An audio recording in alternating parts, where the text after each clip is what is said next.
Shabbat Shalom mga kapatiran dito sa Assembly of Yahuwah Philippines. And of course, Shalom din po sa mga kapatiran na manonood sa Republish.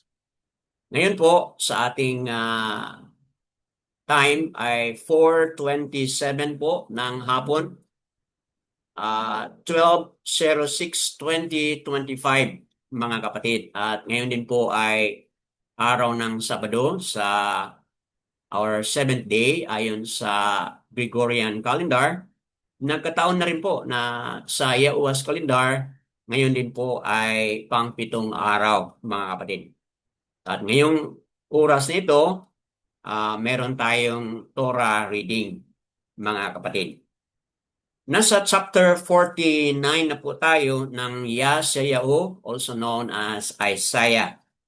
At itong chapter 49, bigyan lang ko lang po ng konting idea as an introduction. Chapter 49 po nakafocus doon sa Yahuwah's servant.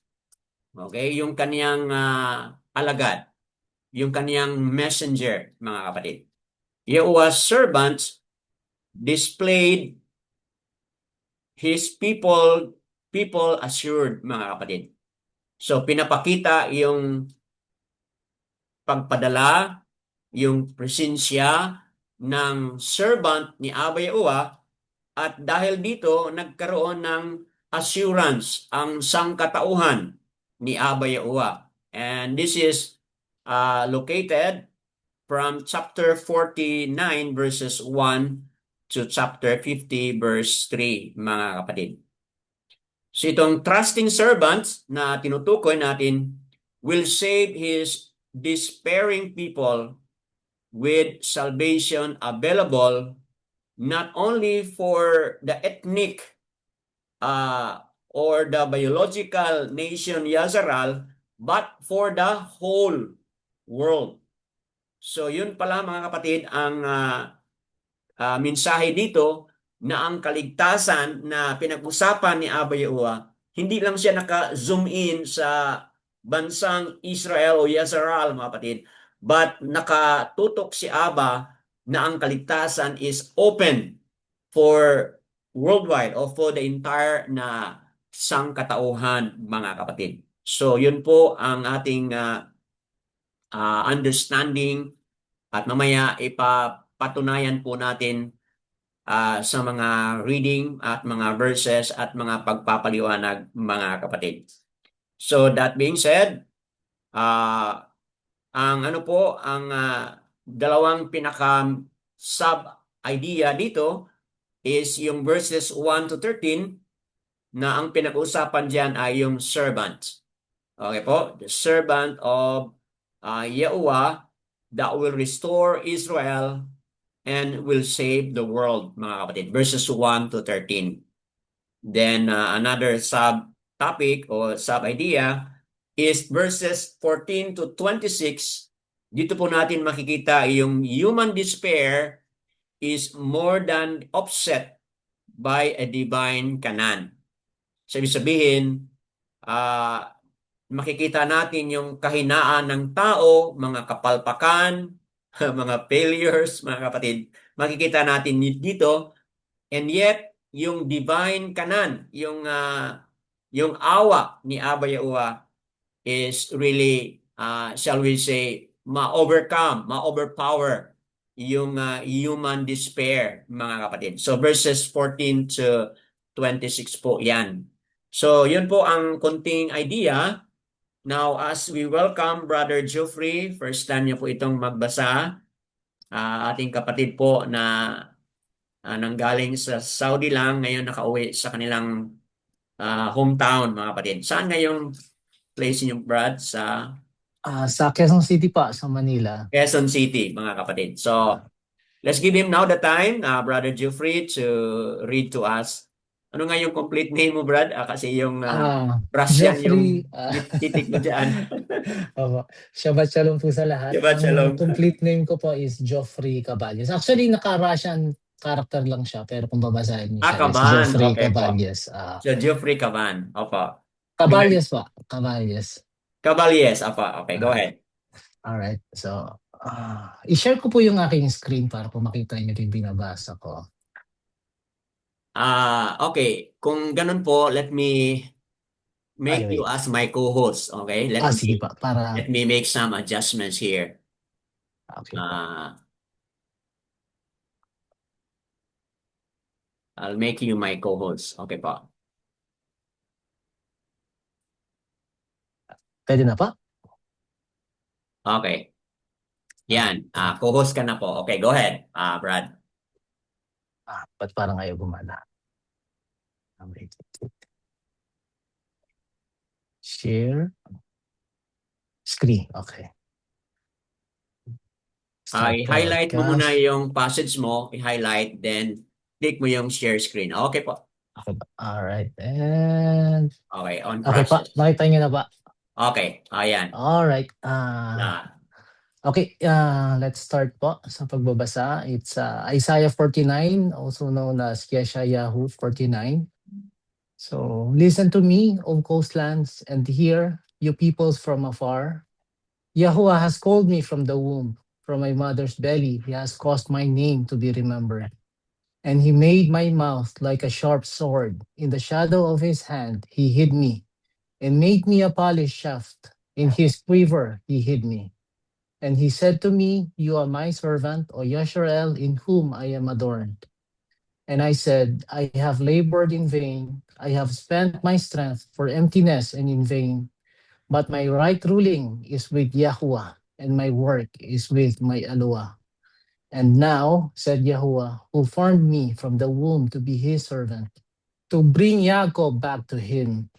Though Yasharel is not gathered to him, yet I am esteemed in the eyes of Yahuwah, and my Eloah has been my strength. And he says, shall it be a small matter for you to be my servant, to raise up the tribes of Jacob and to bring back the preserved ones of Yasharel? And I shall give you as a light to the Gentiles, to be my deliverance to the ends of the earth. Thus said Yahuwah, the Redeemer of Yasharel, there is set apart one to the despised, to the loathed one of the nation, to the servant of rulers. Sovereigns shall see and arise. Rulers also shall bow themselves because of Yahuwah who is steadfast, the set apart one of Yasharel, and he has chosen you. Thus said Yahuwah, in a favorable time I shall answer you, and in the day of deliverance I shall help you. And I guard you and give you for a covenant of the people to restore the earth, to cause them to inherit the ruined inheritances, to say to the prisoners, go out, to those who are in darkness, show yourselves, let them feed on the ways, and let their pasture be on all bare hills. They shall not hunger nor thirst, neither heat or sun strike them. For he has compassion on them, shall lead them, even by fountains of water guide them. And I shall make all my mountains a way and my highways raised up. See, these come from afar away, and see, those from north and west, and these from the land of Sinim. Sing, O heavens, rejoice, O earth, and break out in singing, O mountains. For Yahuwah shall comfort his people and have compassion on his afflicted ones. But Zion says, Yahuwah has forsaken me, and Yahuwah has forgotten me. Would a woman forget her nursing child and not have compassion on the son of her womb? Though they forget, I'll never forget you. See, I have inscribed you on the palms of my hands. Your walls are always before me. Your sons shall hurry, your destroyers, and those who laid you waste depart from you. Lift up your eyes, run about, and see. All of them gather together and come to you as I live, declares Yahuwah. You shall put on all of them as an ornament and bind them on you as a bride does. For your waste and your deserted places and the land of your destruction shall soon be too narrow for the inhabitants, while those who swallowed you up are far away. The sons of your bereavement shall yet say in your ears, the place is too narrow for me. Make room for me to live. For you shall say in your heart, who has brought forth this for me? since I am bereaved and barren, an exile and wandering to and fro? And who reared them? See, I was left alone. From where did this come? Thus said the Master Yahuwah. See, I lift up my hand up to the Gentiles and set up my banner for peoples, and they shall bring your sons in their arms and your daughters carried on their shoulders. The sovereigns shall be your foster fathers, and their sovereignnesses your nursing mothers. They bow down to you and their faces to the earth and lick up the dust of your feet. And you shall know that I am Yahuwah. Those who wait for me shall not be ashamed. Is prey taken from the mighty and the captives of the righteous delivered? Yet thus said Yahuwah, even the captives of the mighty is taken away, and the prey of the ruthless is delivered. And I strive with him who strives with you, and I save your children. And I shall feed those who oppress you, and their own flesh, and let them drink their own blood as sweet wine. All flesh shall know that I, Yahuwah, am your Savior, and your Redeemer, the Eloah of Jacob. Amen. Yada, mga kapatid, wonderful reading at meron tayong makita, no? Kaiba, no? Kapag nagbabasa at meron tayong makita sa harapan. Of course, meron tayong mga scripture na hinahawakan din, Hallelujah scripture. Ano pong translation yun, Brad? BYNB? Actually, na-download ko po siya. Ang ano is Besora. Ano po? Besora, na-download ko lang siya Besora, sa opo. internet. BYNB po yun. Tama. Alright. Besora is BYNB. Besora or Basora of Yahushua Natsarim version. Yeah, Yun po. correct. Opo. Oh, that's good. Wonderful na you have that. Meron mga hard copy ng iba, but good that you have downloaded it. So mga kapatid, napakagandang pagkabasa ni Brother Geoffrey Caballes. Tama ba, Brad? Caballes. Apa, Caballes pa. Yada Yahuwah sa mga salita ni Abba Yahuwah spoken through the prophet Yasha Yahu. I have given you a little background. Nabasa na po natin, narinig. So, saan po dito sa 26 na mga talata? You may choose one or two ideas or verses, mga kapatid, na you wanna highlight o you wanna share bilang pangungusap po ni Abba Yahuwah sa bawat isa sa atin. So, welcome po kung sino yung mauna na mag-share. I would take time to listen muna mula sa inyo, mga kapatid. So, sino po ang first sharer? Kindly unmute po yung sound so you can share or you can say what is in your heart. Brother Yasar Yao is unmuting. Go ahead po, Brad. Shabbat shalom po sa lahat, Brad. Shabbat shalom. Sa inyo din. Ang napili ko po is ang verse 1. Actually, this chapter is very relevant at may mga pinag-aaralan at tinitingnan din po ako ng mga videos. And actually, it really, para sa akin po ay kumbinsido po ako na itong chapter na ito or mga talata na ito ay talagang may tinutukoy po na hindi lang po mga tao o isang tao, not just a single act, but many kung tawagin na kanyang lingkod na tinatawag na sadyang gagamitin po in these last days. Opo. At ito po yung tinutukoy. Verse 1 po ang uumpisahan ko po kasi I am really convincing na itong verse na ito ay talagang tinutukoy po ay yung bansa po natin. Historically and some of the facts and evidence po ay talagang tumutukoy po talaga siya sa bansang Pilipinas. So verse 1 po, babasahin ko po. Listen, O isles, unto me, and hearken, ye people from afar. Yahuwah hath called me from the womb, from the bowels of my mother hath he made mention of my names. Basahin ko lang po sa Tagalog. Kayo'y magsipakinig sa akin, o mga pulo, at inyong pakinggan ninyong mga bayan. Sa malayo, tinawag ako ni Yahuwah mula sa bahay bata, mula sa bahay bata ng aking ina, ay binanggit niya ang aking pangalan.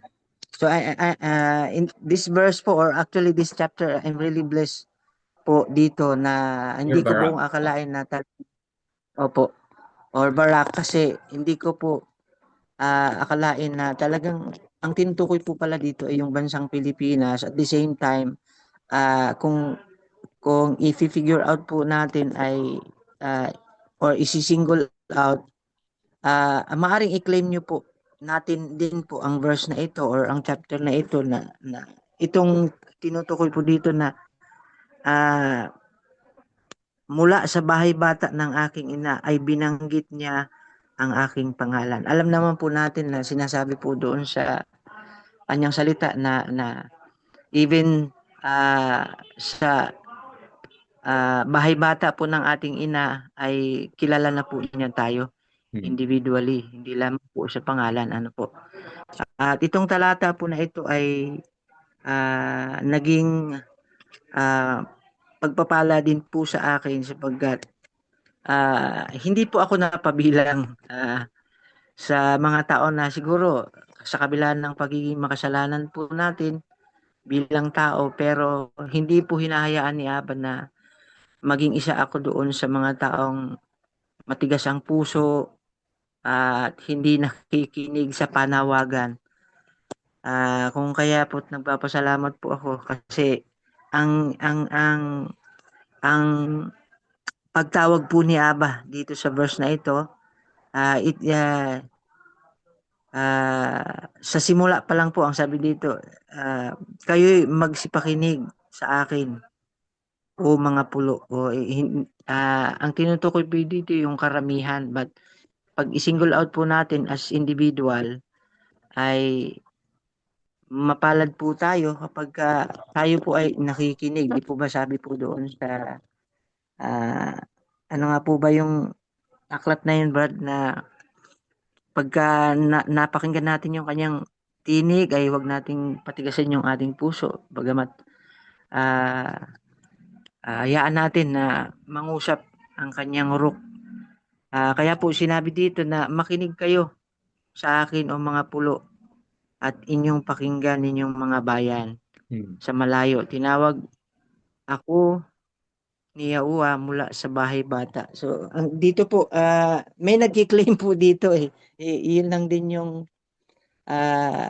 nakakakuan. Isi-share ko lang din po ulit konti doon sa pinag-fellowshipan ko doon sa Sampaloc. Talagang ang tawag po sa kanya doon is servant, which is hindi lang talaga, ang pagkaintindi ko po talaga ay pwede naman tayong maging servant, but with kung ang tinutukoy with a special calling, na may mission po siya, na kiniklaim po niya yung na siya yung gagamitin para tipunin yung lahat ng mga hinirang o pinili ni Aba upang dalhin doon sa bayan ng Sion. Kaya po medyo nagkaroon ako ng ano eh. Ngayon, Brad, tinatawag nila ako ng ilang beses at inaano ko, tawag doon, inaano ko yung kanilang tawag kasi nakapagsimula na po tayo dito. So dito po sa verse na ito, nagiging pagpapala lang po sa akin na napabilang po ako doon sa bayan na kanyang tinawag, o yung people from afar na sinasabi po dito, na kahit po sa mga nakaraan kong buhay, kahit po sa ako mismo sa sarili ko, kilala ko yung sarili ko.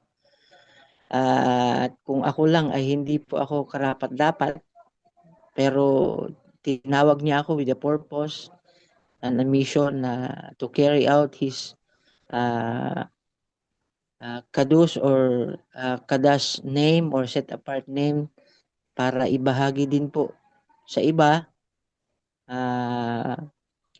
Yun po ang nagiging challenge sa akin personally sapagkat sa magitan po ng kanyang rook na nangungusap ay nakikinig naman ako with an open heart. At yun na nga po yung sinasabi po doon sa Jeremiah ko, ano po, if you seek me wholeheartedly, then ye shall find me. So, yun po. Kaya po ako nakarating sa ganitong pagkakataon sa nanamulat sa katotohanan sapagkat nung napakinggan po ko po yung kanyang tinig ay hinahanap ko po at taos-puso ko po siyang hinahanap at nakinig sa kanya sa magitan po ng kanyang rook kaya po ako napabilang dito sa mga awakened na kanyang bayan na kanyang pinili. Yada, Yawa, Yun na. salamat sa pagpapaliwanag at totoo maraming mga teaching videos that would explain on that na yung people from the coastland or people from afar off may also refer sa Pilipinas. So, hindi man yun ang ating main topic, so but naano lang po, na-include lang po yun dahil common idea na ating naririnig mga kapatid. So, that would make us feel grateful, kumbaga, and that would make us thankful kay Abay Uwa na naging bahagi tayo doon sa kanyang plan, okay? Plan of salvation, mga kapatid. Yadaya Uwa po sa sharing na yan. Moving on tayo sa sino pa? Verse 1 po yung na-highlight. Mamaya balikan po natin yan. Sino ba talaga yung servant na pinag-usapan dyan, mga kapatid? Balikan natin mamaya yan. But good na na-open up ngayon sa verse 1. Anyone else? Let's welcome. Sino pa po? Kindly unmute and then share. Brad, pwede dumagdag ng konti. Opo. Usapan din namin yan ni Brother Bonifacio, ano nga po yung apelyido niya, kung kilala niyo po siya, ay meron pong mga talata din sa Isaiah din po yata yun, sa ibang libro na talagang napabilang po talaga yung Pilipinas. At the same time, meron talagang specific numbers na gagamitin po si Aba as his servant dito po sa Malayong Pulo na kung tawagin. At kung saan ini-scattered po ni Aba din yung kanyang chosen people, Yisrael, from 12 tribes of ang tawag doon, ipinangangalat sa iba-ibang bansa o panig ng mundo. So napag-usapan namin to minsan, Brad, kaya naging pagpapala din talaga sa akin. Ang di ko lang ma-derive is talagang kasi misteryoso siyang nakikipag-usap sa akin din na sabi niya, kailangan mo, Brad, na tuklasin, kailangan mo na alamin, just ask for leading, guidance, and tawag nito, yung pagpupuspos talaga ng rook na siyang magpapaunawa sa atin kasi po inahalin tulad din niya na sa sampung dalaga na tawag doon, ulay ba? 10 virgins. 10 virgins na 5 yung fools at 5 yung wise. So saan ka doon? Parehas yan sila na pero saan ka doon? Doon ka ba sa mangmang o sa matalino? So nagkaroon po ako ng din. Kaya hanggang ngayon po ay nagsisik pa din po ako doon sa mga kasagutan doon sa mga part na yon. Thank you, Brad. Okay po. Thank you for that additional. Moving on tayo mga kapatid. Anyone else would like to share? Brother Jeffrey, are you ready to share po? Sige pa. Go ahead. Go ahead po. Yung sa, okay, kasi since na topic ko niya yung from verses 1. So, doon po ako sa verses 8 to 9. 8 to 9. Yeah, sa akin po is si Yahushua po ang nagre-represent as our covenant and liberator. Kung babasahin po natin dito sa Isaiah 8 to 9. So, I will give you as a covenant to the people. So, katulad po nung ng aking belief no na once na recall niya ang kanyang people, so by using Yahusha, because they violated no yung covenant, especially yung northern tribe. So gusto ko lang din i-highlight na si Yahusha yung magre-relieve sa kanila through as per the requirements ng Torah. So for me, yung Torah kasi is our guide at pattern. Actually, sa akin yung Torah was given by Yahuwah for us to study as a pattern, no, para makita natin kung paano niya i-redeem yung kanyang people. Kaya ito po yung 8 to 9 is Yahushua as a covenant at saka sa liberator. So he will free the captives. So yung Israel was the captive. So they're not the savior. So si Yahushua yung savior. So sila yung captive dito. And then from 10 to 12, no, for me this is yung verses na to is the gathering of the northern kingdom especially. So they come from the northwest and Sinim. So this echoes yung regathering of the lost tribes dispersed across the nation. So yun lang. So yun lang po muna sa akin. So that's additional na pagpapaliwanag mga kapatid para makita po natin yung what's the balance of the verses that we have already highlighted mga kapatid. So good to hear differences of understanding or looking at it para makita natin yung what's really the overall point dito mga kapatid. So let's hear from Sister Lorraine, Yadayawa, Brother Geoffrey sa additional na pagpapaliwanag. Go ahead po, Sister Lorraine. Shabbat Shalom po sa lahat. Shabbat Shalom, opo. Opo. Gusto ko rin pong mag-add sa verses 1 hanggang 6. Opo, wherein go ahead. Tungkol po siya sa wherein the servant speaks. So sabi po dito na tinawag ako ni Abba Yahuwah bago pa ako ipinanganak. So ibig po na the calling is planned long before the birth of this specific person or itong si servant po.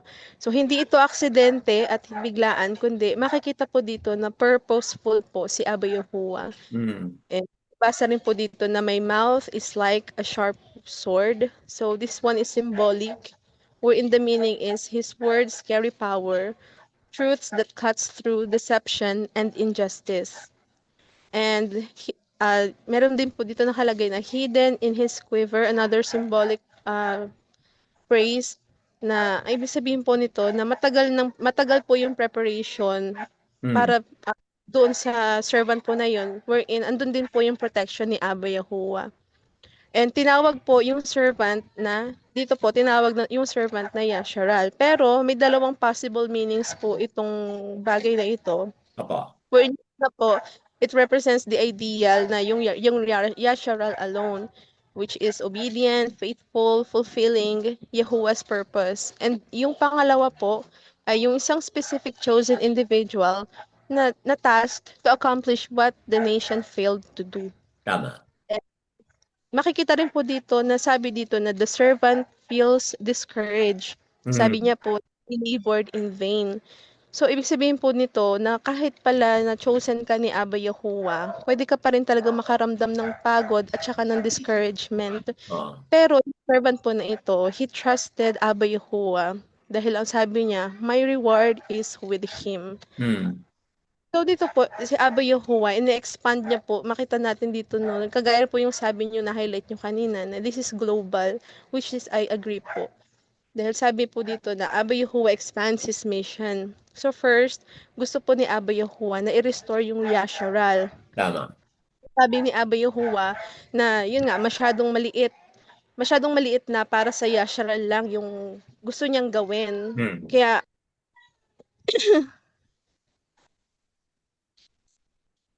na maging ilaw sa buong mundo ang servant. Yun po, yung pinaka-purpose niya po is yung gawing ilaw yung servant para sa buong mundo na ito, para makarating po yung salvation, hindi lamang po sa Yashara, kundi sa buong mundo po.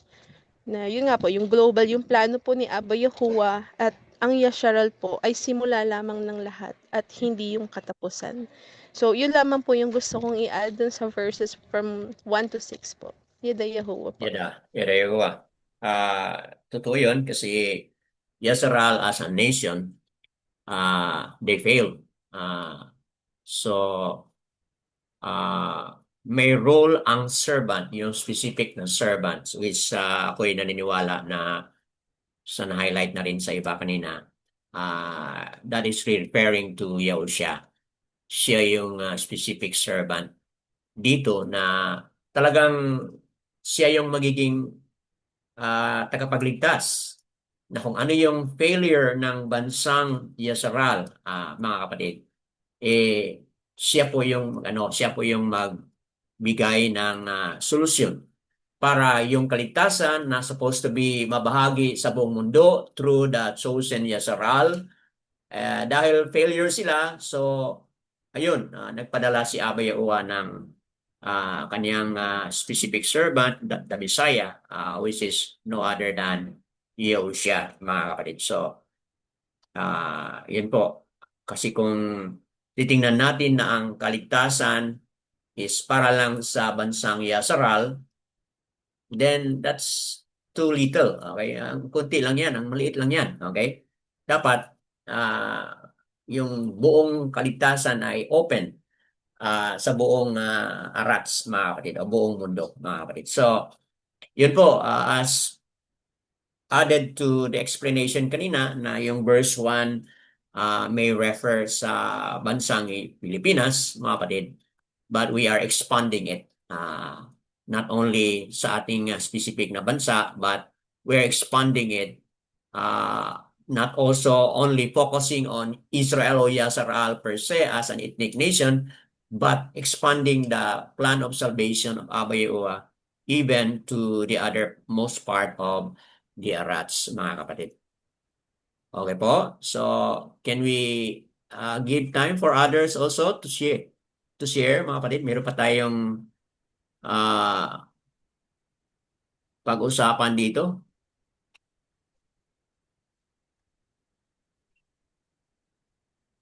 Anyone else would like to share? Brad, may idagdag lang po ako doon sa sinabi ni Sister Brad, tsaka yung sa'yo, Opo. na ayon po sa hula kasi ay manggagaling talaga sa 8 bansa, specifically, doon yung mga scattered na Yasharal po, yung binabanggit doon sa Revelation na 144,000 from the 12 tribes of Yasharal, ay ipinangangalat po sila doon sa 8 bansa na sinasabi. At in contextualization siguro, kung hindi po ako nagkakamali, Yeshayahu 11:11, wait lang po 11:11, kung titingnan ko po, kung nandoon yung sinasabi doon na 8 bansa na yon. Wait lang po, 11:11.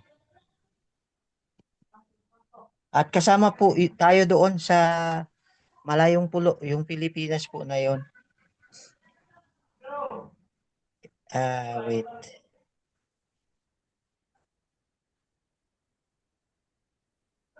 Kita ko po, Brad. Yung remnant. Yes. Yes. From the islands of the sea. Apa.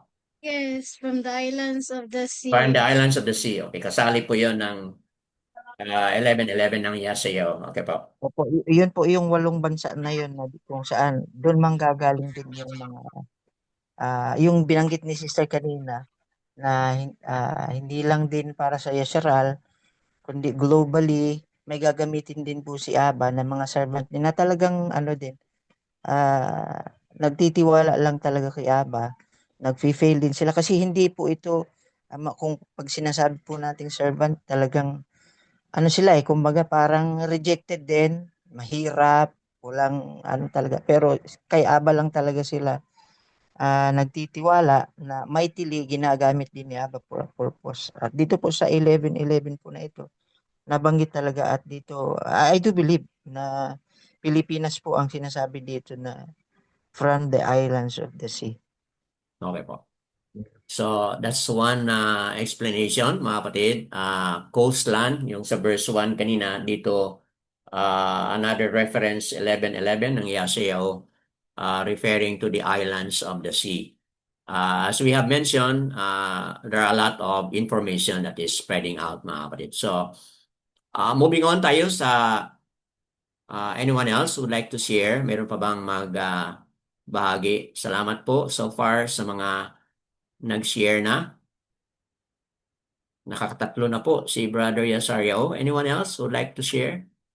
Sister Cheryl, are you on the right place to share? O baka nasa trabaho po kayo? Brother Eric? Brother Genesio? Okay, dito po, Sister Pamela. You wanna share something, Sister? Okay. Brother Dan, Brother Ah. Genesio, go ahead po. Brad Genesio, let's hear from you.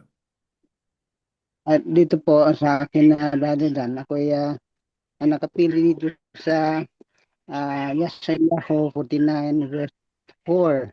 Verse 4, okay po. Kasi po, sinasabi dito, I said, I have labored and vain, I have spent strength for emptiness and in vain. But the right ruling is with Yahweh, and my work with Alwayam. So dito, Brother Dan, sa verse na ito, parang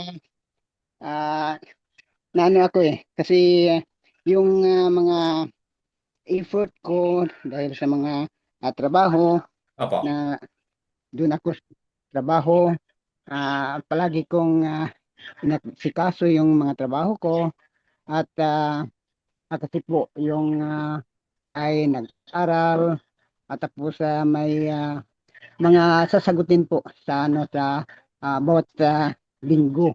So yun nga na ako'y mamulat sa alas 3 ng umaga, madaling Opo. araw, parang pumunta sa sa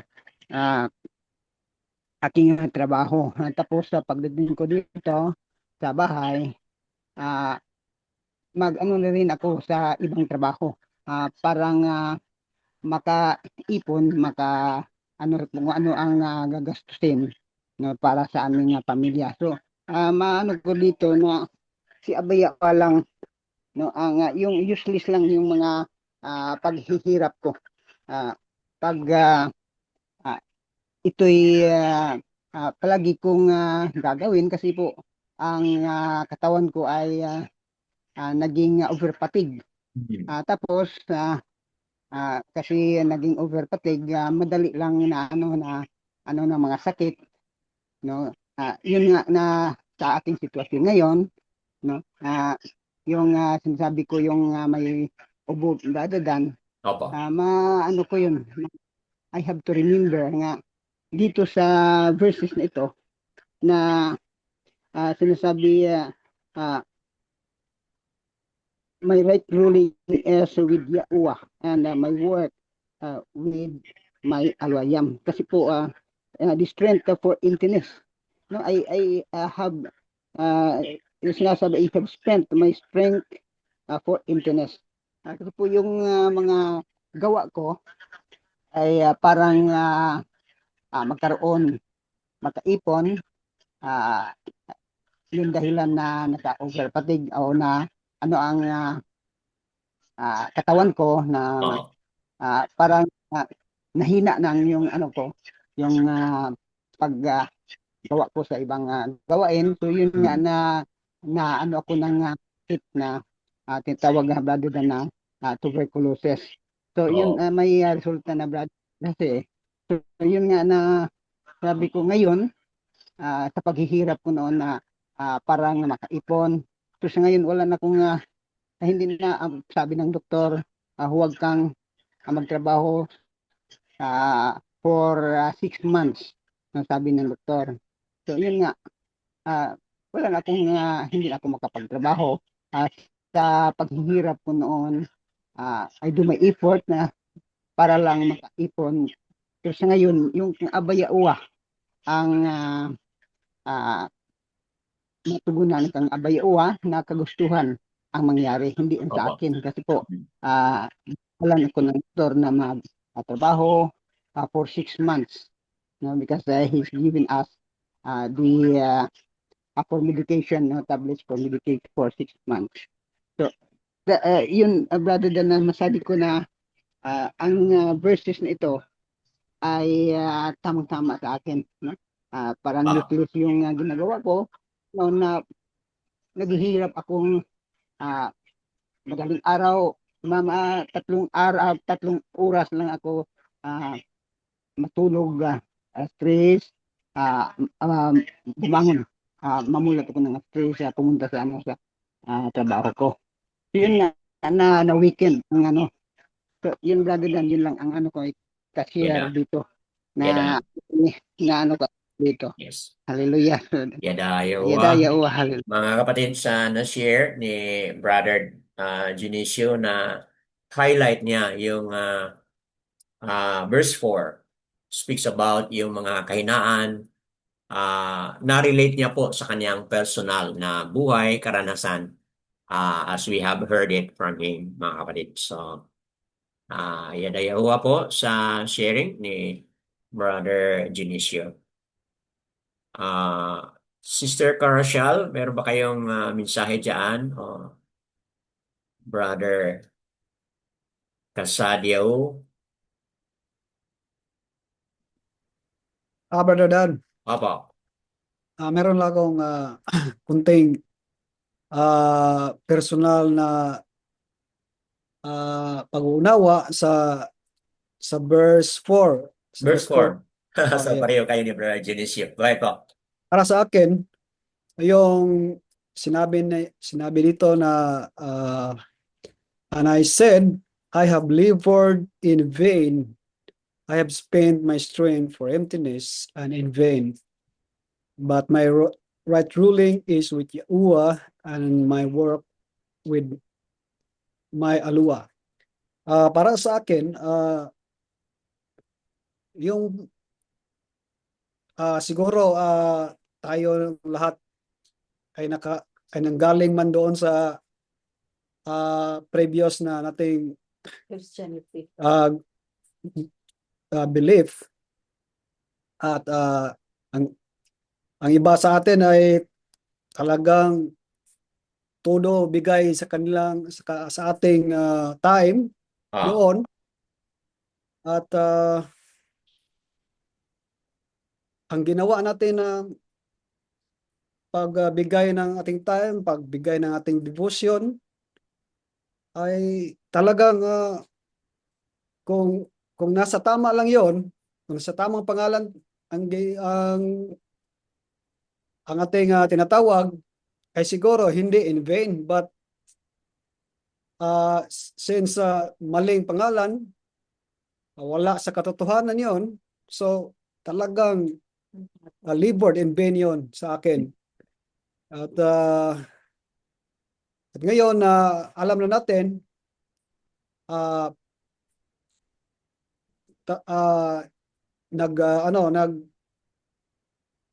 ang ating labor ngayon ay siguradong pakinggan at may reward ito kay Abba Yahuwah kapag tayo ay faithful at obedient. Kasi yun lamang ang hiling niya na keep and guard my commandments. Commandments. So yung labored in vain ay ma-apply ko sa isang sitwasyon sa isang tao na nandoon sa hindi katotohanan. Ang ilang tingin, ang ilang understanding ay katotohanan but hindi talaga. So, yun lang siguro, Brother Dan. Okay po. Yawa. So, another way of looking at it, mga kapatid, comparing doon sa ibang pagtawag natin noon at ngayon nakakilala tayo sa totoong pangalan. So, yun po yung tinutukan ni Brother Casadio as an additional na pananaw at pagpapaliwanag sa verse 4, mga kapatid. So, anyone else? Very common po yung verse 4 na nabanggit din kanina ni Sister Lorraine, mga kapatid. Okay po, let's welcome some more. Meron pa ba na magdagdag, mga kapatid?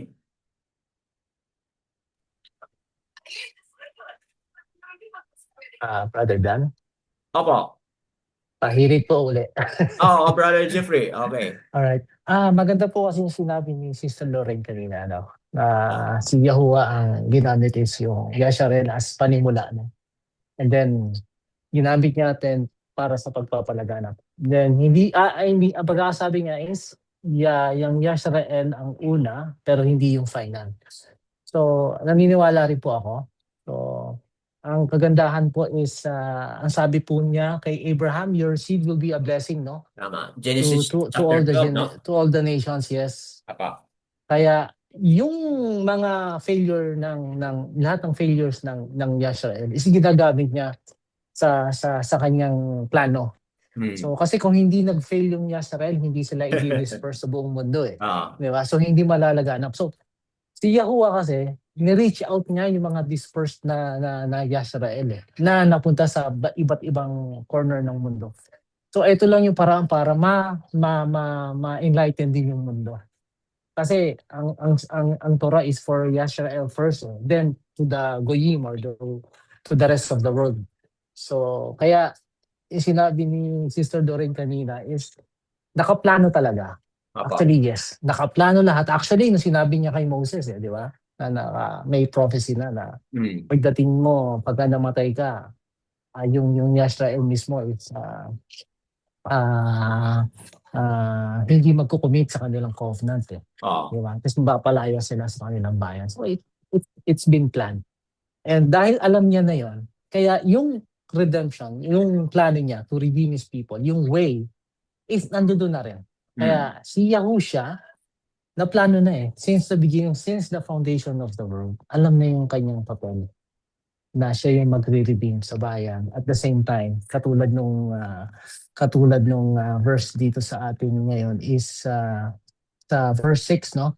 Isaiah 49:6. Yahuwah expands his nations. So he will also be a light to the nations, to the Goyim. So yun po yung sa akin. Kaya maganda po yung ginagawa natin ng pag-aaral, no, na lumalawak ng ating kaalaman who Yahuwah is, kung paano siya mag-operate, kung paano niya ma-redeem na kanyang people sa kanyang way, at yung papel ni Yahushua para ma-redeem niya kanyang people. So yun lang pa. Yawa, mga kapatid. One idea being supported by another or by another supporting idea is very clear po na merong pangungusap ang Ruach HaKodesh sa atin dito. Kaya open ang ating mind to to receive ano po yung kaniyang mga sinasabi. Mayroon pong sharing dito si Sister Manuya na Yesaya 49 verse 16 reminds us of Alua's love, as Yahuwah says about his people. I have inscribed you on the palms of my hands. And he uses those words, mga kapatid. Okay? Those words, your walls are continually before me. So that basically saying to the people na ano po, Abba Yahuwah, hindi niya nakalimutan yung kaniyang commitment sa kaniyang sangkatauhan, mga kapatid. Balikan po natin yan mamaya. We have additional explanation on that. Yada Yahuwah, mga kapatid, verse 16 is highlighted by Sister Amano Yana. Meron pa ba, mga kapatid, na magbahagi? Brother Dimitrio, you wanna also share, highlight 1 or 2 verses?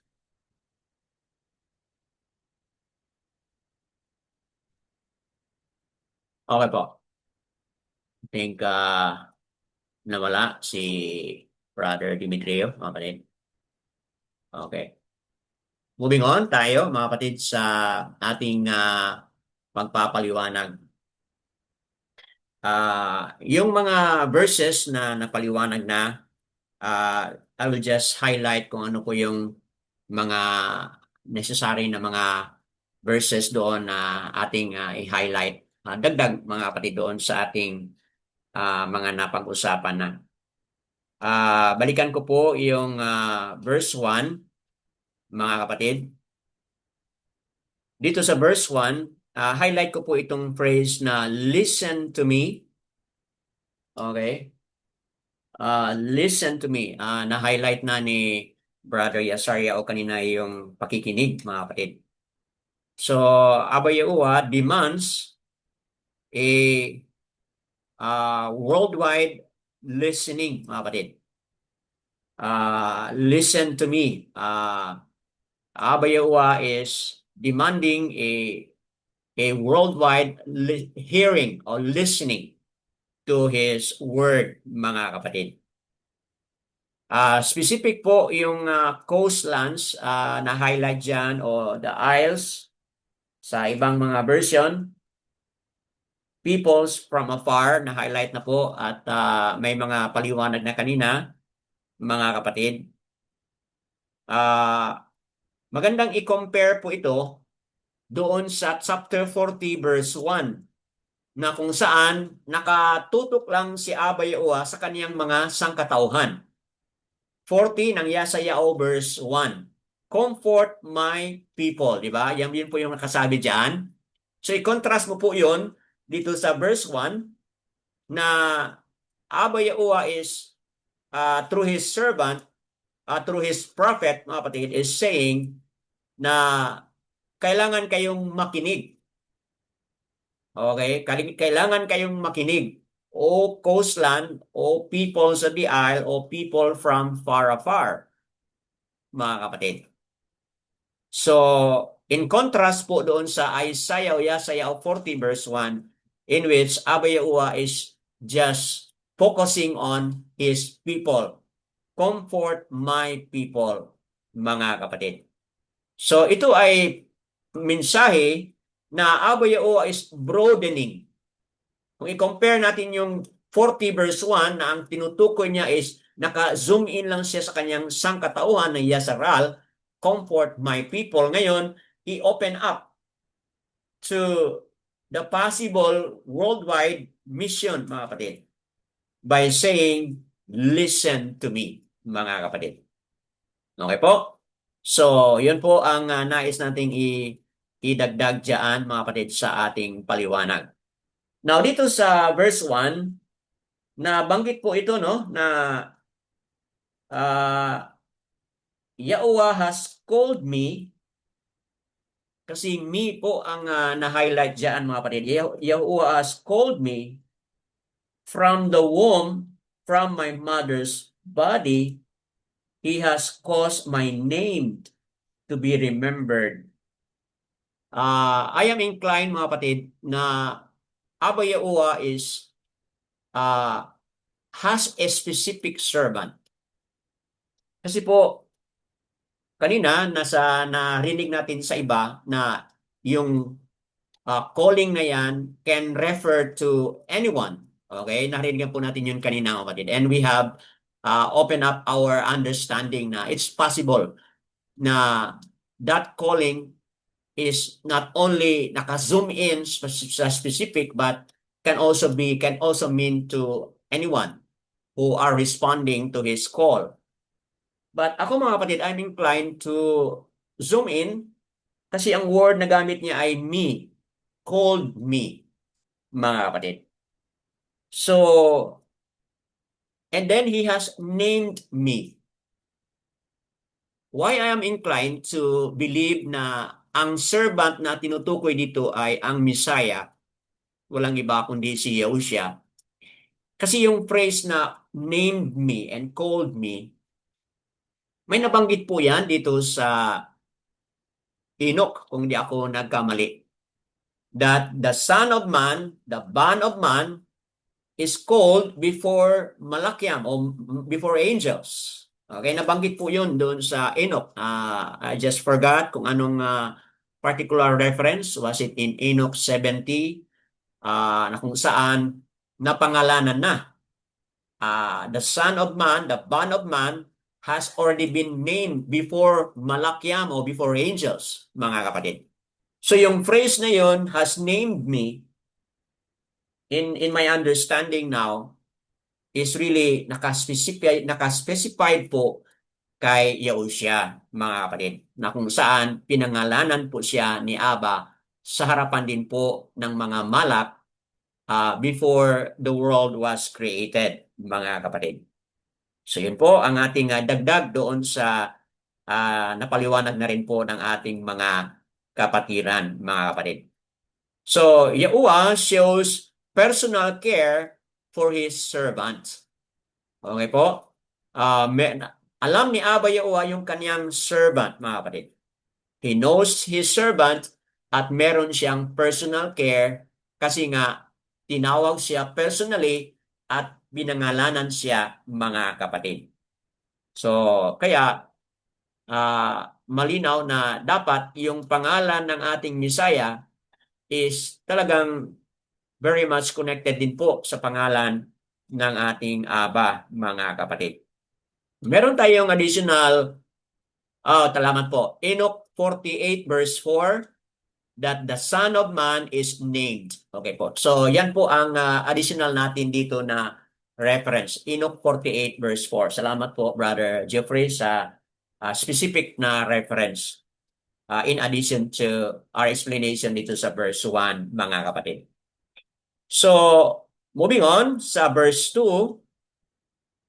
In verse 2, mga kapatid, and he made my mouth, connected po ito doon sa servant.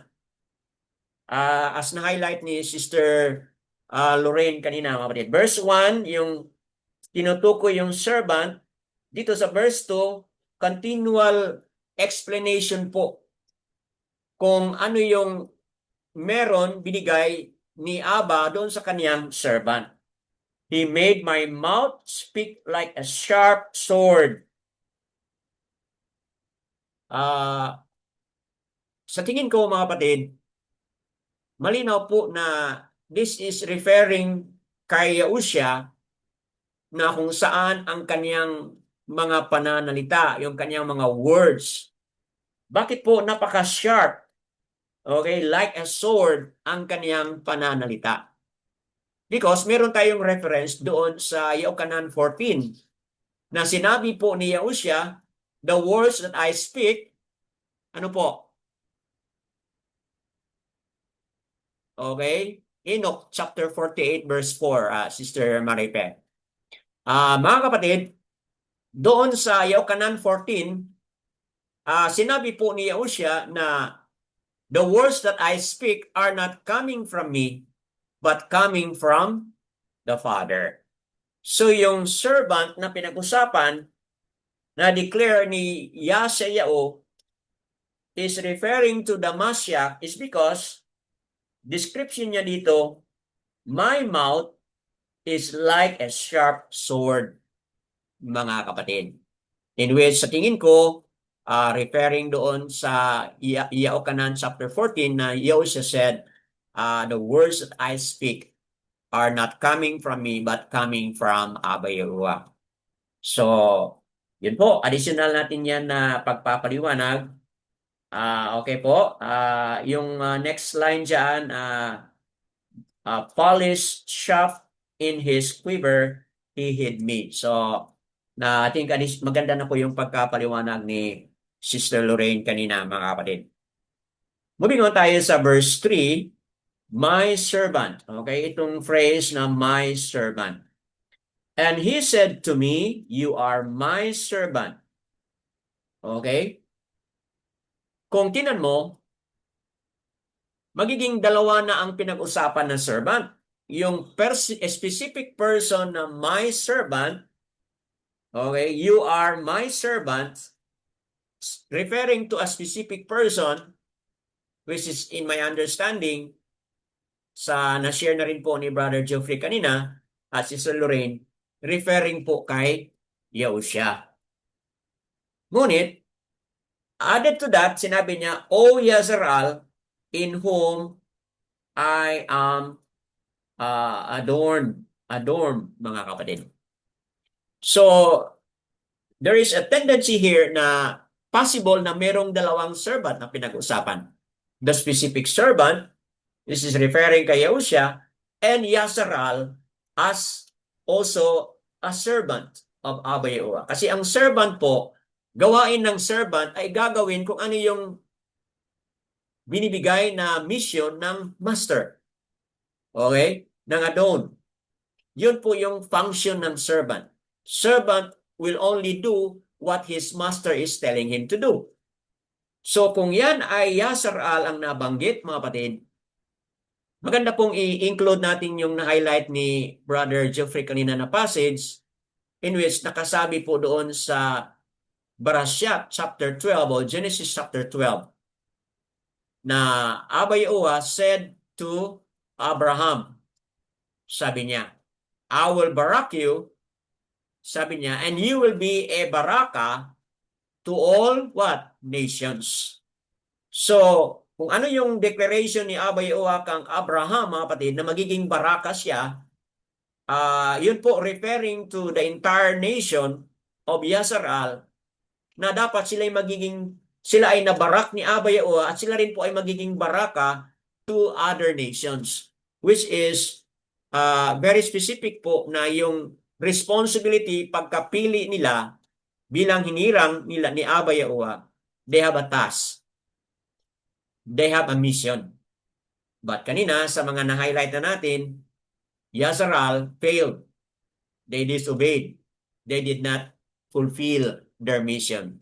Kaya, itong servant, specific servants, now na failure ang Yazral, mga kapatid, the specific servant, which is referring kay Yahushua, mga kapatid, is now the embodiment of the servant na Yazral, which they failed.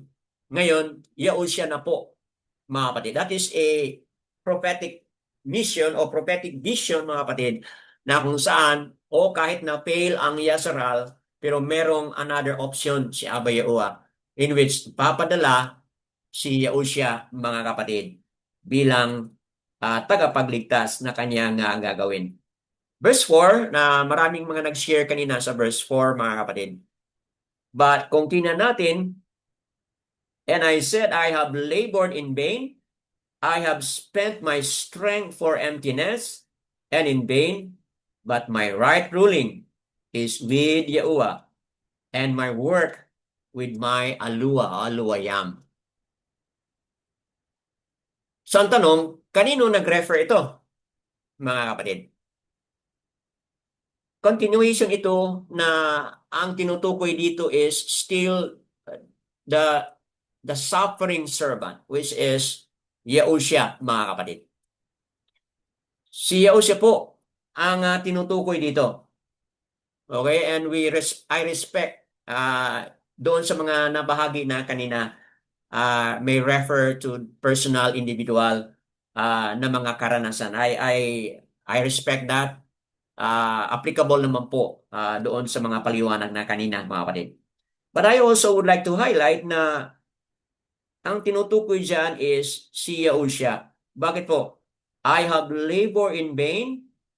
I have spent my strength for emptiness and in vain.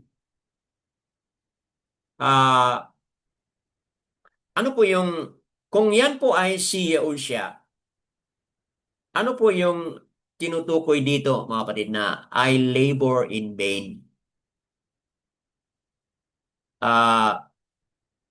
Dahil nga na failure ang Yasaral, kahit na Yahushua, mga kapatid, nandyan, okay? Even though Yahushua ay nandyan, halimbawa, Yahushua ang nagbigay po ng Torah. Yahushua is the living Torah. Okay po? Yahushua is the living word. Di ba po, mga kapatid? So, nung naibahagi na yan doon sa Yasaral, okay, anong nangyari? Dahil poor ang response ng Yasaral, so kumbaga nagiging the labor of the servant, referring to Yahushua as the living Torah, anong nangyari? Para bang nagiging his labor in vain, mga kapatid. Para bang his effort, okay? Sister Marife, you wanna say something? Yes, sorry po for intervention. It means po yung in vain is para pong yung labor, paghihirap ni Yausha to show ano yung kagustuhan ni Aba is para pong naging walang kwenta kasi hindi po naniwala sa kanya ang Yashar Yes, sir. Opo. Thank you for that additional. So, yun po yung ating, para ma-connect po natin mga kapatid, how these are connected, this one verse to another, connected, pointing to Yahushua, mga kapatid. So, yun po, it shows Yahushua's also the human side of Yahushua, mga kapatid. Pinapakita din niya yung emotional, the human suffering, the human emotion, mga kapatid, pinapakita po ni Yahushua dito na dahil sa poor responses o yung unbelief sa na-highlight ni Sister Marife kanina, yung unbelief ng Yasral, mga kapatid, yung pagsuway nila, yung hindi nila pagsunod sa Torah, para bang on the part ni Yahushua, his labor in vain, mga kapatid. Okay? Kaya, tingnan mo yung next na phrase, but my right ruling. See? But my right ruling, my Torah, mga kapatid, is with Yahuwah. Malinaw mga kapatid, di ba? But my Torah is with Yahuwah. So, malinaw po yun na yung phrase na my, referring to the servants who has done everything, the living word, the living Torah, mga kapatid. Alam niya na kakapit pa rin siya doon sa mga word na kanyang nasabi dahil hindi yun nanggagaling sa kanya, but yun po ay galing po kay Aba Yahuwah, mga kapatid. And my word with my aluwa or aluwayam, mga kapatid. So, yan po. Although I give respect if that is also being understood by others na that can mean any servant, mga kapatid. If that's how you look at it, and we respect, mga kapatid. Moving on sa verse 5 to 6, mga kapatid. Dito sa verses 5 to 6, it is also, sa na-highlight kanina ni Sister Lorraine, okay? And now said Yahuwah, who formed me, and my womb to be his servant, to bring Yaakov back to him. Though Yasaral is not gathered to him, yet I am esteemed in the eyes of Yahuwah, and my Aluayam has been my strength. Okay? And he says, shall it be trivial for you to be my servant, to raise up a tribes of Yaakov, and to bring back the preserved ones of Yazaral? And I shall give you as light to the Gentiles, to be my deliverance to the ends of the rats. So, ito po mga kapatid ay, again, very much connected kay Yahushua, the one that embodies the servant, mga kapatid. Okay? Through the nation of Yasharal, pero hindi nakafocus si Abba Yahuwah sa kay Yaakov o sa Yasharal lang. Kundi saan po? Nakafocus din po siya sa mga Gentile nations, di ba? Shall it be a trivial for you? So, trivial, mali. Kumbaga, kung ang iniisip lang ni Abba Yahuwah ay yung bansang Yasharal, yung descendants ni Yaakov, maliit lang po yun, di ba mga kapatid? It's just too little. Kaya hindi pwede na naka-zoom in lang si Abba dyan. But kailangan yung kanyang salvation, talagang yung light na pinag-usapan, i-extend, i-expand doon sa Gentile nations, mga kapatid. And if you wish to include and specify Gentile nations, sa na-highlight na kanina, that may also refer sa Philippines, mga kapatid. Okay? Dahil nga yung pinag-usapan doon sa Yashao 11:11 na yung mga bansa na pinili, yung mga the isles, people in the isles, people on the coastland, that may refer sa Pilipinas, mga kapatid. But again, the expansion of this message of salvation, malinaw po dito, mga kapatid, no? Na you as light to the Gentiles. Look at verse 6 po, towards the ending part. You as light to the Gentiles, which is supposed to be, yun ang mission ng Yasharal, but they failed. So now, naka-zoom in yun kay Yahushua, the sent one, the servant, mga kapatid, na naging ilaw sa mga Gentiles. Saang verse po makikita natin na Yahushua claimed as the light of the world, mga kapatid. Di ba po? Nasa Yaokanan 1, verse 3, and 4 and 5, mga kapatid. Malinaw po. Yaokanan 12, 8 verse 12, no? Kung hindi ako nagkamali. You may double check it. Na Yahushua said, I am the light of the world. Di ba, mga kapatid? Yahushua said, I am the light of the world. Is it found in Yochanan 8 verse 12, mga kapatid? You may double check it. So yun. Yes po. Okay, 8 Yochanan verse. 8 verse 12. He also said, I am the light of the world. So yun po. Additional po dito na pagpapaliwanag natin, mga kapatid. So, yan po. As we move on, verses 7 to 13, mga kapatid. Verses 7 to 13. Okay, additional po natin dyan. Dito sa Acts 1 verse 8, diba mga kapatid? Nakasulat po sa book of Acts 1 verse 8. You shall be witnesses. Saan po magbula? Acts 1:8. Jerusalem. Okay. Judea. Samaria. And saan po? To the ends of the Arats.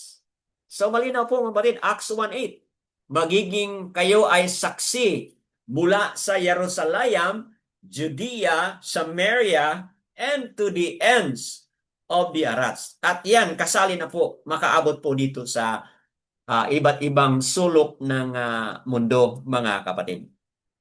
Okay, so yun po, additional na po doon sa mission o yung kaligtasan ay para talaga sa buong Arats, mga kapatid. Okay po, so yan, salvation is indeed a worldwide scope, mga kapatid. As we have highlighted it, na you are the light of the nations. As also corroborated in Acts 1 verse 8, mga kapatid. So verses 7 to 13, the servant of Yahuwah triumph, mga kapatid. Look at verse 7. Triumph yung kanyang servant. Thus said Yahuwah, the Redeemer of Yasharal, their Kadosh one, to the nation, okay, to the servant of rulers, sovereigns shall see and arise, Rulers also shall bow down themselves because of Yahuwah who is steadfast, the Kodos one of Yazarel, and He has chosen you. So, ano po yung mangyayari dito mga kapatid? Verse 7. Tinutukoy dito yung Redeemer of Yazarel. Sino yung Redeemer? Okay? Thus said Yahuwah, the Redeemer of Yazarel, their Kodas one, to despise, to the loot one, the nation, to the servant of rulers, sovereign shall see and arise. Rulers also shall bow themselves, because Yahuwah who is steadfast, the Kodas one of Yazarel, He has chosen you, mga kapatid. Ako'y naniniwala na Yahushua ang tinutukoy dyan sa verse 7, mga kapatid. The servant of Yahuwah. Yung pinili ni Abba Yahuwah na kanyang servant, mga kapatid. Okay po? So, here, makikita natin na Yahushua, ang kanyang servant, mga kapatid, nagkakaroon po siya ng victory. There is a triumph dito sa kanyang servant. Bakit po nag-triumph ang kanyang servants? Look at that, mga kapatid. Kahit ang mga sovereigns and sovereignness ay ano po, nag-recognize sa kanya, mga kapatid. Okay po? Verses 8 to 12, the servants believe, mga kapatid, is vindicated. Yahuwah on His day of salvation. Okay, look at verse 8. Thus said Yahuwah, in a favorable time I shall answer you, and in the day of deliverance I shall help you. And I guard you and give you for a covenant of the people, to restore the Arats, to cause them to inherit the ruined inheritance. So, malinaw po mga kapatid na nagkaroon ng victory or nagkaroon ng vindication itong kanyang servants dahil nga po nagkaroon ng tinatawag na the day of salvation. Ano pong naalala natin doon sa Luke 14 verse 19? Sino pong nag-declare the year of favor? This is the year of favor. The day of salvation, the day of deliverance is the year of favor. Sino ang nag-declare niyan? Yahushua po, mga kapatid. Because Yahushua came to set the captives free, mga kapatid. Kung tingnan natin yan, talagang malinaw po. Nasabi dito sa verses 8 to 12, mga kapatid. Also, na-highlight dito sa Luke chapter 4, verses 18 to 19, mga kapatid, which is referring kay Yahushua. Kasi sinabi ni Yahushua, what you hear today, sabi niya, is accomplished in your presence. Sa tinutukoy doon na the one that will set free the people from prisoners is no other than Yahushua. Because sa kanyang pagdating, yun nga, magiging redeemer po siya. Siya po yung redeemer, servant na pinadala ni Abba Yahuwah. At ito rin po ay mababasa natin sa Revelation 7:9. Ano yung makikita natin sa Revelation 7:9? People from what? Different tongues.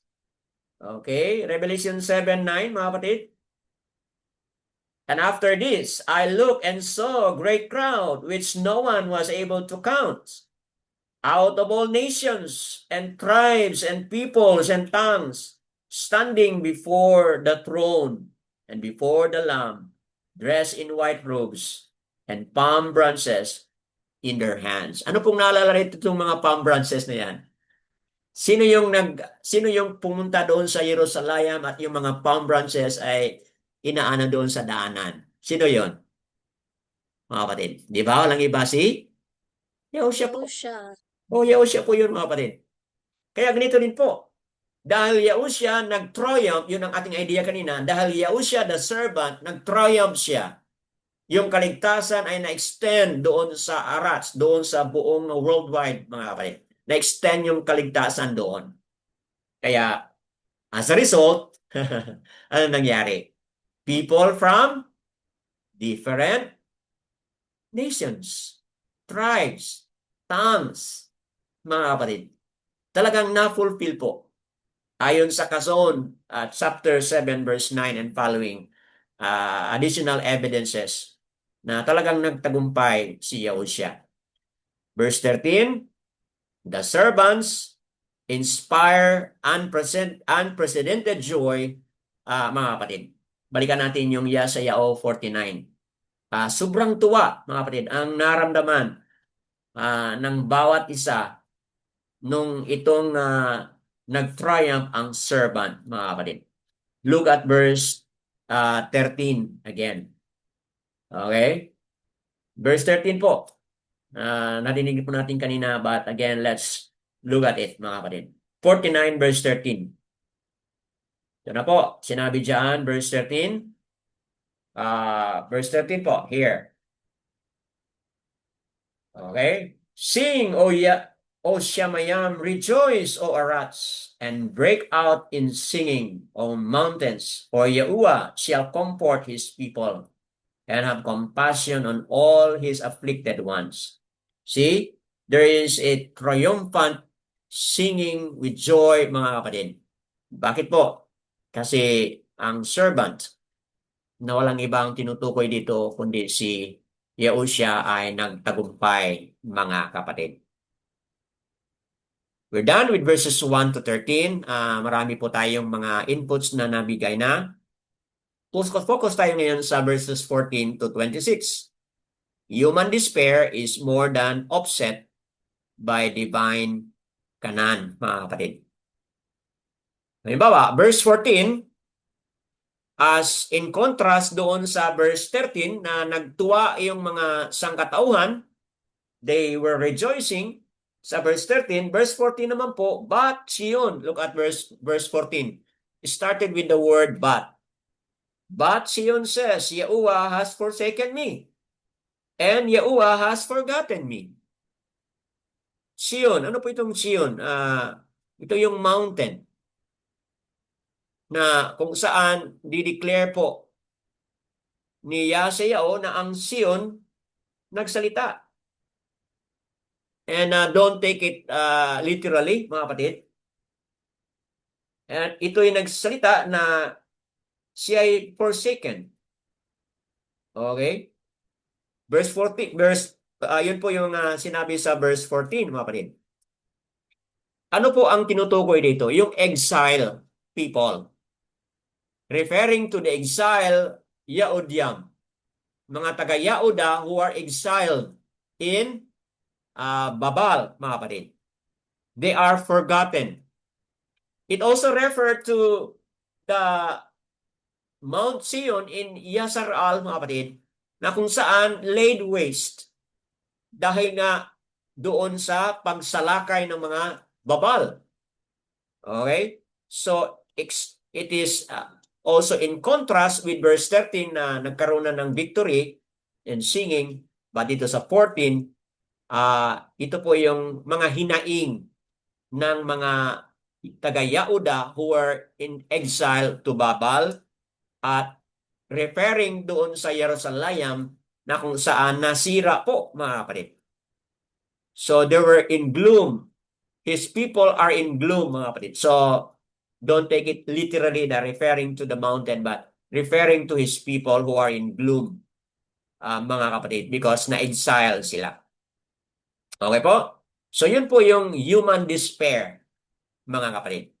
Verses 15 to 17, Yahuwah counters the despondency of his people, and his attention to them is keener than the mothers who take care of his child. Okay? Bakit po? Na-highlight kanina ni Sister Amano yan na. Sabi niya, I have doon sa na-quote niya na verse, sinabi ni Abba, I have engraved you. Okay? I have engraved you. So, ganun po mga kapatid ka very specific na Abba Yahuwah was very much involved sa kaniyang sangkatauhan, mga kapatid. I have engraved you, I have inscribed you on the palm of my hands. Your walls are always before me. Yasaral po ang tinutukoy dito, yung sangkatauhan ni Abba Yahuwah. Anong nangyari doon sa kanilang walls, doon sa Jerusalem? Di ba? It was destroyed by the Babylonian, mga kapatid. But ano yung sinabi ni Abba? My hands, sabi niya, your walls are always before me. Yung broken walls doon sa Jerusalem are always before Abba Yahuwah. Your sons shall harry your destroyers, and those who laid you waste depart from you, mga kapatid. Okay po? So, malinaw na dito sa mga verses 15 to 17, mga kapatid, Yahuwah intends to rebuild Zion, mga kapatid. Restoring Zion like a mother, mga kapatid, welcoming his children, or like a bride putting on the wedding gown, mga kapatid. The prophet extend to the worldwide growth of Abba Yahuwah's people, mga kapatid, as highlighted dito, na makikita natin na Abba Yahuwah will rebuild Zion, referring to his people, mga kapatid. Yun po ang ating pananaw dito. The rebuilding of Zion, mga kapatid, is referring to his people, regathered people. Nasa iba't ibang mga lugar, mga kapatid, he is going to restore Zion. Sa na-highlight ni Brother Yasaryaw kanina, we are part of the awakening, mga kapatid. And that part of awakening is rebuilding Zion, mga kapatid. Ang iba po, they would like to focus on rebuilding the third, temple. Doon po, ang iba nakafocus po doon, rebuilding the third temple, which is an ongoing project na ginagawa nila ngayon, mga kapatid. But malinaw po dito sa ating na-highlight na Abba Yahuwah is rebuilding Zion, which is really referring to his own people, mga kapatid. So, yun po, may iba yung ating pagpananaw doon. Others are looking at it on the physical, material rebuilding, mga kapatid. Yahuwah, verses 19 to, proceed na tayo po sa verse 18 rather. In verse 18, as we have explained it, verse 18, lift up your eyes round about and see all of them gathered together and come to you as I live, declares Yahuwah.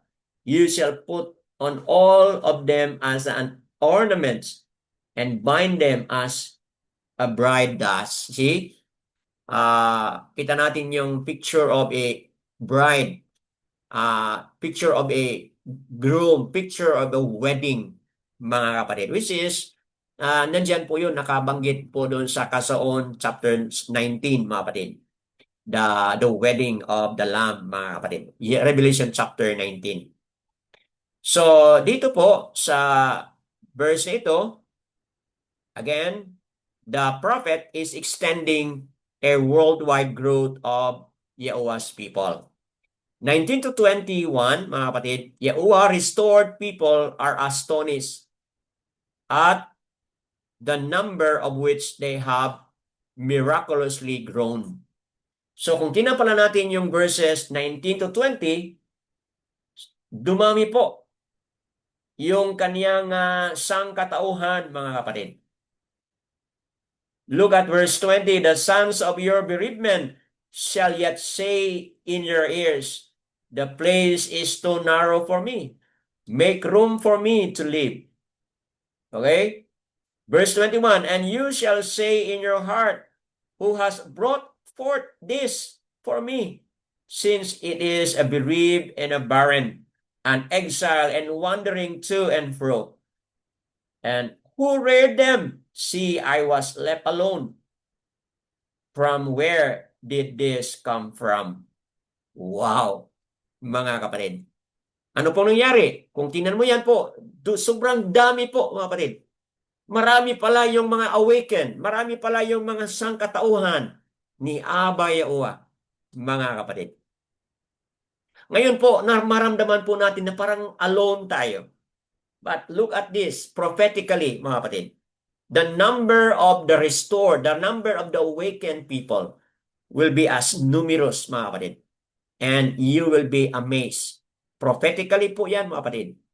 There will be miraculous growth, mga kapatid. Ngayon, sa unti-unti nakikita natin, napapansin natin, dumadami po ang number of awakened people of Abba Yahuwah. Verses 22 to 23 po, makikita natin, Abba Yahuwah moves history for the benefit of His people. Kaya po ni Abba na kontrolahin ang takbo ng mundo, mga kapatid, ang history ng mundo, the ups and down ng mundo, mga kapatid. Kaya pong kontrolahin ni Abba Yahuwah.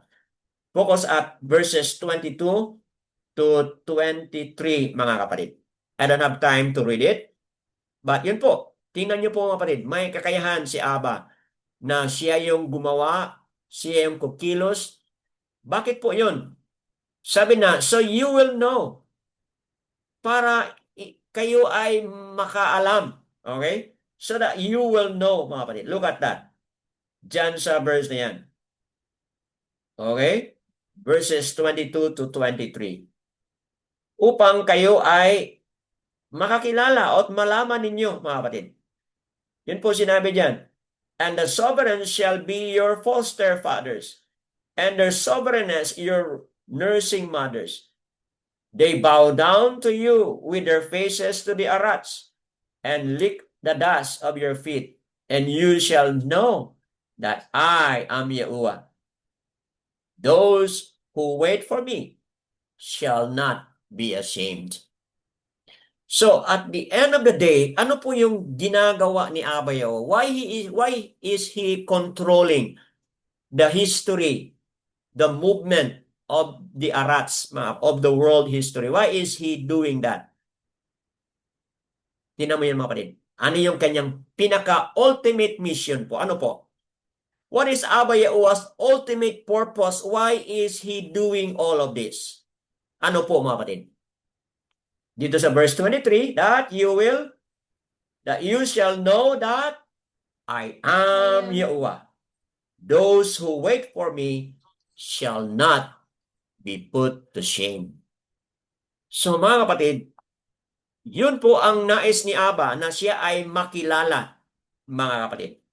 Look at verse 24. Meron pong katanungan dito ang verse 24.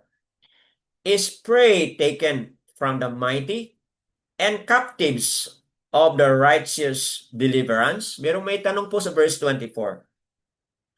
Anong sagot po sa verse 25? Yet, thus said Yahuwah, even, sabi niya, the captives of the mighty are taken away, and the prey of the ruthless is delivered. And I strive with him who strives with you, and I save your children. See? Abba Yahuwah will fight for His people. For those who fought against His people, Abba Yahuwah also will fight against them para magkaroon po ng deliverance, mga kapatid. And I shall save your children. Okay? Verse 26, as highlighted sa verse 23, that you may know that I am Yahuwah. Verse 26 po, naulit yan. Tingnan mo yung mga kapatid. And I shall feed those who oppress you with their own flesh, and let them drink their own blood as sweet wine. All flesh shall know that I am Yahuwah. I am your Savior and your Redeemer. the Alua or the Aluayam of Yaakov. So ano yung pinaka-ultimate reason? Pinaka-ultimate purpose ni Abba Yahuwah? Why is He orchestrating all of these events? Mga kapatid, to save His people. Not only the ethnic, biological Yasharal, but extending it to the isles, to the different parts of the Arats, to the far distant, mga kapatid. And to some, explaining it, Philippines, bagay po doon, mga kapatid. And dito makikita natin na malinaw, ano yung pinaka-purpose, pinaka-ultimate purpose ni Abba Yahuwah. Isa lang po, mga kapatid. That you may know, sabi ni Abba Yahuwah, that I am Yahuwah. And those who wait for me will not be put to shame, mga kapatid. I, Yahuwah, am your Savior and your Redeemer. Mga kapatid, sabi po ni Abba Yahuwah. Sabi-sabihin, in suma total, mga kapatid, the ultimate purpose, the ultimate reason of Abba Yahuwah, why He is doing all of this, that all of us will know Him, will recognize Him, that He is our Redeemer, mga kapatid. And ginamit niya yung kanyang servant na si Yahushua upang maisatuparan yung kanyang pagiging our Redeemer, our Savior, mga kapatid. Bawat isa sa atin, meron po tayong mga personal reason, personal interest, personal pananaw sa mga bagay na ito, mga kapatid. But huwag natin kalimutan, there is only one, Abba Yahuwah, who longs and who wants that He may be known, mga kapatid. Yada Yahuwah, let's welcome po kung meron kayong mga other reflections or other things that you wanna share in light po sa ating mga napag-usapan, mga kapatid. Let me keep quiet for a while and listen to you. Ano po ang inyong mga salubin? Ano po ang inyong mga natuklasan o naramdaman batay po sa mga napag-usapan natin dito? Anyone who would like to share? Kindly unmute po.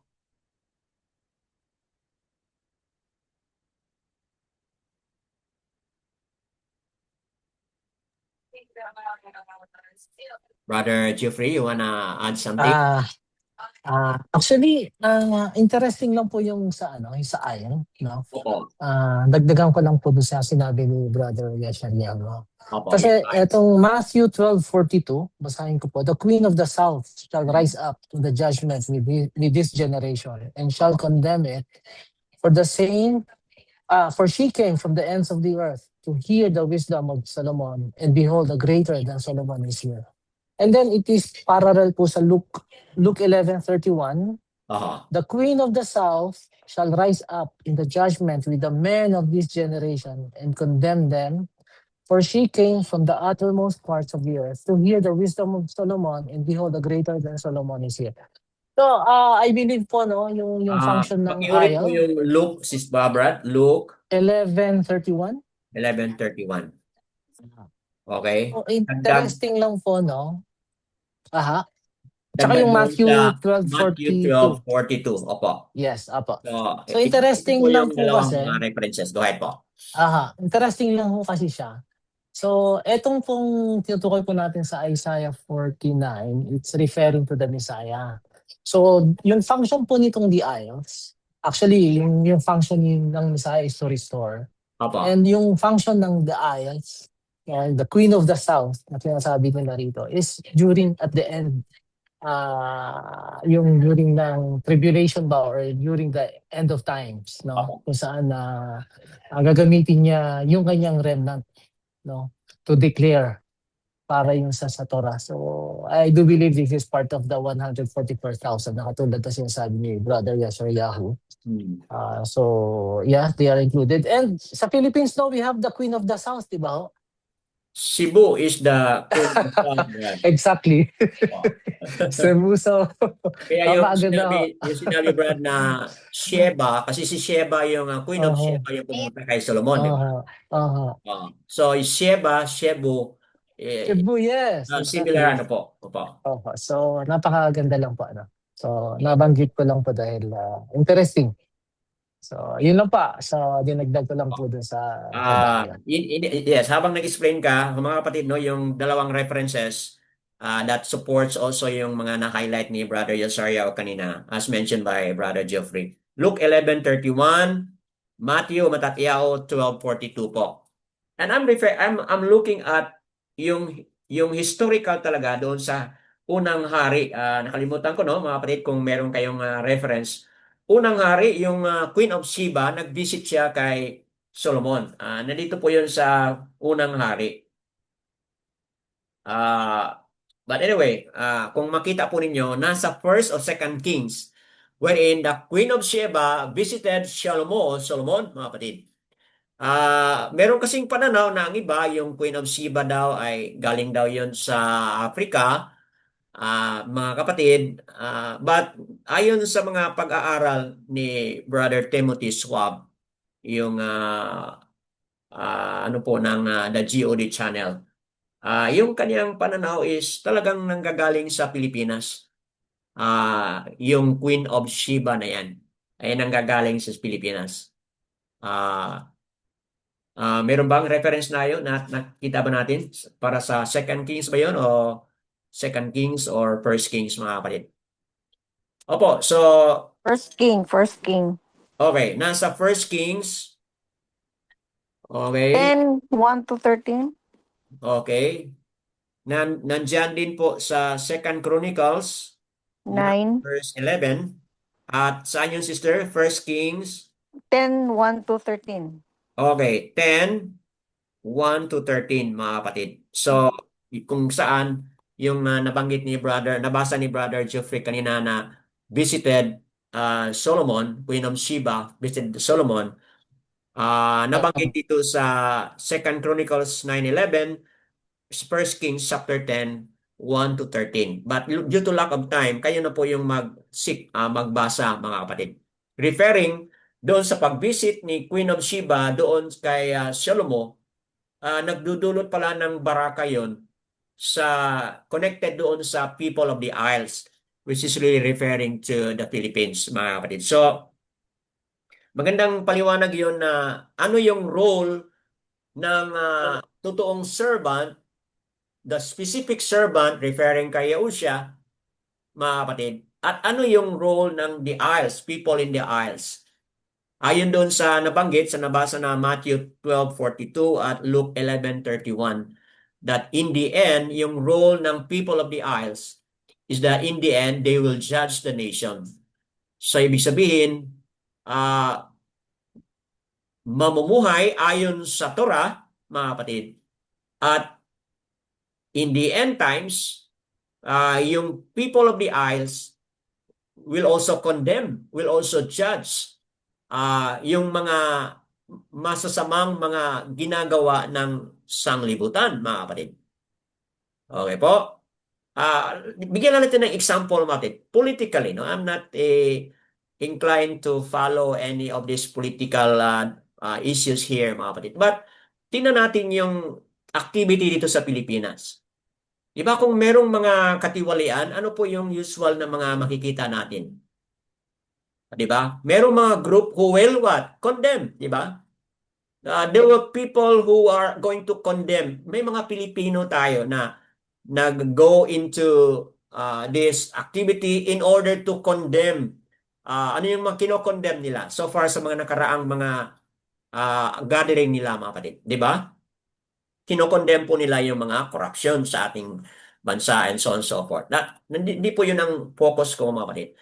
But ang point ko is, merong role itong isles. Meron siyang role sa end times, mga kapatid, na kung saan hindi natin alam kung paano gagawin yan sa mga peoples of the isles who is going to condemn the world dahil hindi nila sinunod ang Torah, So what is that to us, mga kapatid? Anong ibig sabihin niyan sa atin ngayon na nandito tayo sa IELTS, sa Pilipinas? So there is a challenge for us na ipamumuhay natin yung Torah, i-observe natin yung Torah. How can we become a source of judgment doon sa iba kung hindi natin sinusunod yung kaniyang mga Torah, mga kapatid? Iba po? So, let's hear from Sister Lorraine kanina. Nag-unmute po kayo. Sister Azara, you wanna share? Okay. Sister Azara, Machao, you wanna share? Oh, Sister Lorraine, go ahead po. Ikaw yung mauna. Go ahead. Ayan, Shabbat Shalom po ulit sa lahat. Gusto ko lang po i-share yung mga messages na natutunan ko po dito sa sa Yeshayahu chapter 49, wherein there is a planned purpose and calling is set by Abba Yahuwah himself. Another one is there is a global mission. Yun nga po yung pinag-uusapan natin, wherein Yesharal is the start and then the nations are the nations are the destination. Hmm. There's also a reminder for us when it comes to yung meron po tayong discouragement from time to time that obedience is always greater than feelings po.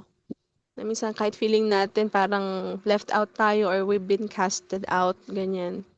Dapat i-remind natin yung sarili natin palagi na ipamuhay lagi natin yung Torah dahil yun yung mas importante kaysa yung sarili nating nararamdaman or yung sarili nating emosyon. Opo. Abba Yahuwah never forgets his chosen ones. And lastly, restoration and justice comes from him alone. Yun po, Yada Yahuwah.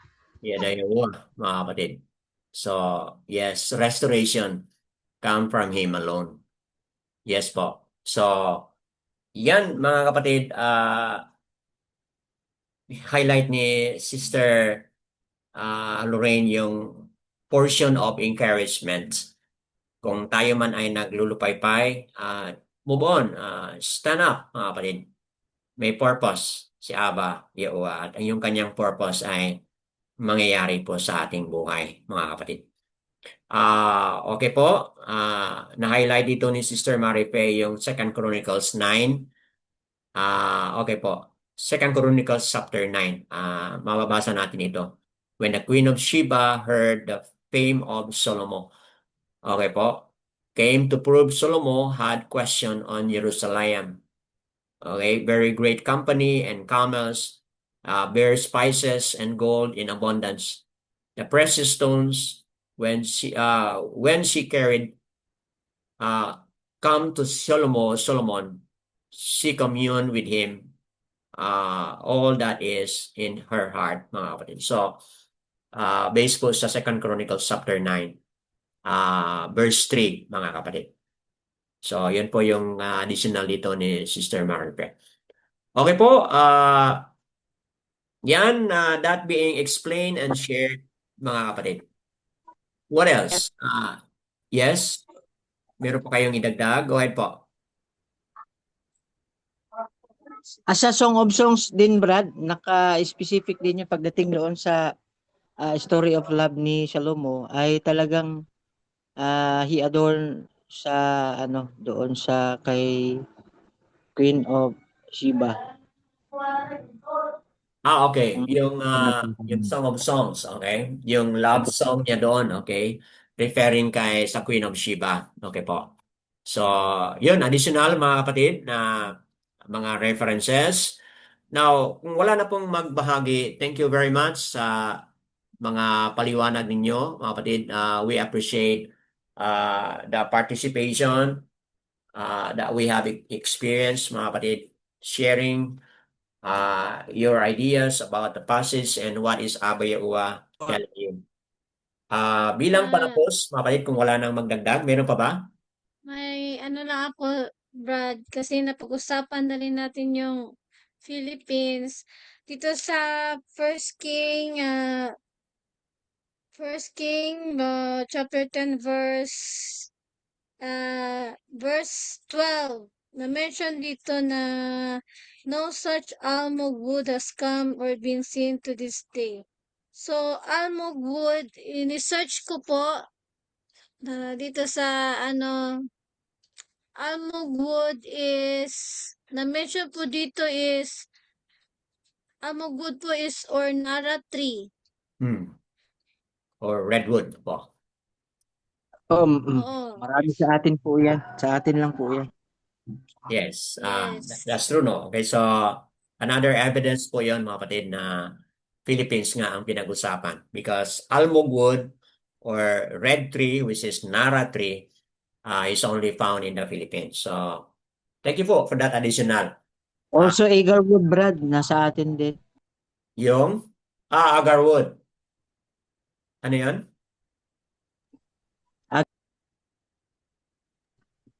Agarwood po, agarwood. Agarwood. Okay. Oh yes, yung pinaka-special na agarwood kasi maraming mga agarwood, no? But yung pinaka-high quality na agarwood ay talaga nang mumula sa Pilipinas, mga kapatid. Bilang panapos, mga kapatid, ito na nga po yung 4 na mga titik sa pangalan ni Abba Yahuwah mula sa kanan papuntang kaliwa. Ya or Yad, letter Y po ito. Following Ha or AH, kaya may magiging Ya. And then following U or Uwa, kaya magiging Ya, U. And then another Ha, which is AH, Ya, Uwa. Yahuwah po ang pangalan ng ating Aba. At ang pangalan po ni Yahushua, ganun din po. First 3 letters, Yaha, U. And then itong parang W, but yan po ay tunog na SH sound, which is Shan. Then last letter is parang letter O, but yan po ay Ayan. Kaya magiging Yaus-a. Yahushua po, mga kapatid, ang totoong pangalan ng ating Messiah na kung saan siya rin po ang pinadala, the servant of Abba Yahuwah. Mga kapatid, kayong mga manonood sa Republish, kung meron pong pangungusap si Abba Yahuwah sa inyong mga puso, huwag niyo pong patigasin ang inyong mga puso. Do not harden your heart. Listen to what the Ruach or Ruach HaKadosh of Abba Yahuwah is talking to us. All esteem, mga kapatid, all esteem and praises kay Abba Yahuwah. Yada Yahuwah, Basham Yahusha. Kan